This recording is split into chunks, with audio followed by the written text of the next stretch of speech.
नमस्कार दोस्तों, स्वागत है आपका हमारे चैनल पर।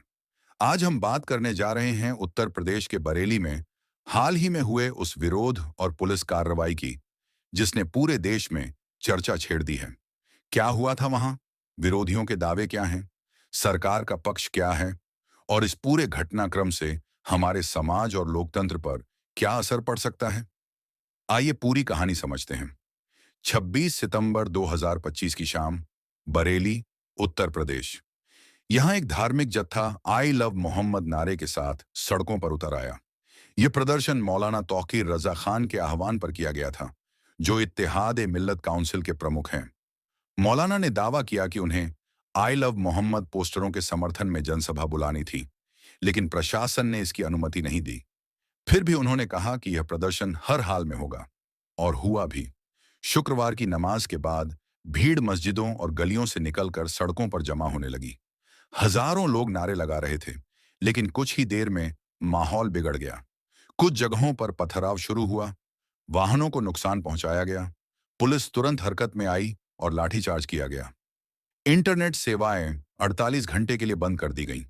इस संघर्ष में कम से कम 10 पुलिसकर्मी घायल हो गए और दर्जनों प्रदर्शनकारियों को हिरासत में लिया गया। प्रशासन का कहना है कि यह सब योजनाबद्ध था, जबकि प्रदर्शनकारियों का दावा है कि पुलिस ने उन्हें पहले से ही उकसाया। अब जरा दोनों पक्षों को समझते हैं। पुलिस और प्रशासन का कहना है कि पहले ही धारा 163 बीएनएसएस लगाई गई थी।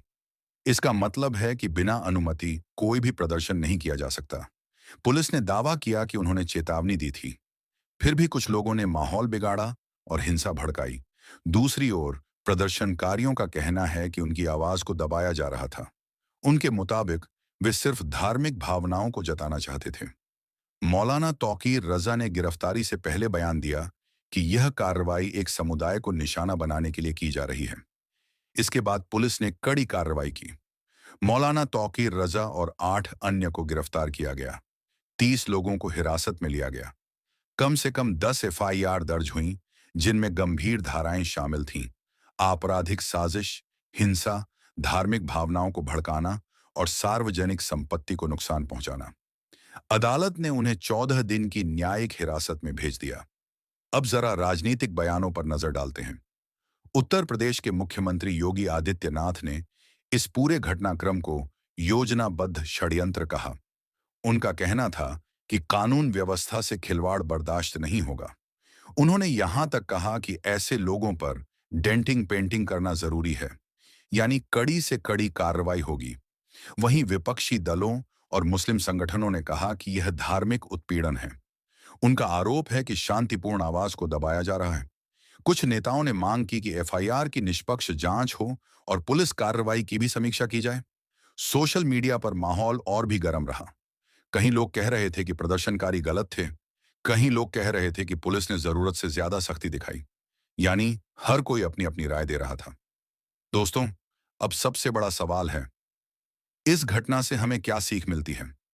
धार्मिक भावनाएं भारत जैसे देश में बेहद संवेदनशील विषय हैं, लेकिन क्या सिर्फ भावनाओं के नाम पर सार्वजनिक व्यवस्था को तोड़ा जा सकता है? कानून कहता है, अभिव्यक्ति की आजादी है, लेकिन सार्वजनिक शांति भी जरूरी है। यानी दोनों के बीच संतुलन बनाना अनिवार्य है। अगर कोई समूह शांति से अपनी बात रखे, तो प्रशासन को अनुमति देनी चाहिए। लेकिन अगर हिंसा होती है, तो पुलिस का हस्तक्षेप भी जरूरी है। मुद्दा सिर्फ यही है कि हस्तक्षेप कितना होना चाहिए।